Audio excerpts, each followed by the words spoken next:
বিয়ে বাড়ি দাওয়াত তো আত্মীয় হয়, দাওয়াত দিয়েছে, খাইছি।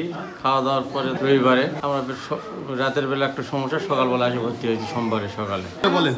বোনের বেটির বিয়ে, ওখানে আমরা শনিবারে 22 তারিখে গেছি। ভাত নাস্তা সব একবারেই দিছে, খাওয়া দাওয়া তো বাড়ি চলে আসি। সন্ধ্যা নাকতে নাকতে বাড়িতে আসে, রাত উঠে দেওয়া করছি, শরীর বমি করে আর পায়খানা করে খালি থরথরকে কাঁপছে। ডাক্তার মোবাইল করবো, ডাক্তার বলছেন ডাক্তারকে এখানে হবে না, তোমার হাসপাতাল যাও।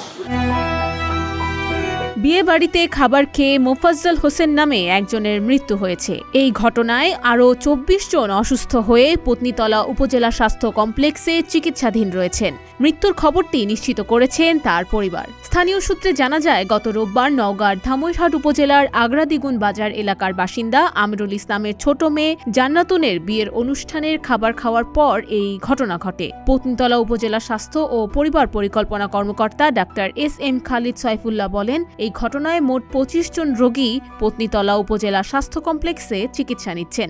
এর মধ্যে একজনের অবস্থা আশঙ্কাজনক হওয়ায় প্রাথমিক ও জরুরি চিকিৎসা দিয়ে রাজশাহী মেডিকেল কলেজে পাঠানো হয়েছে।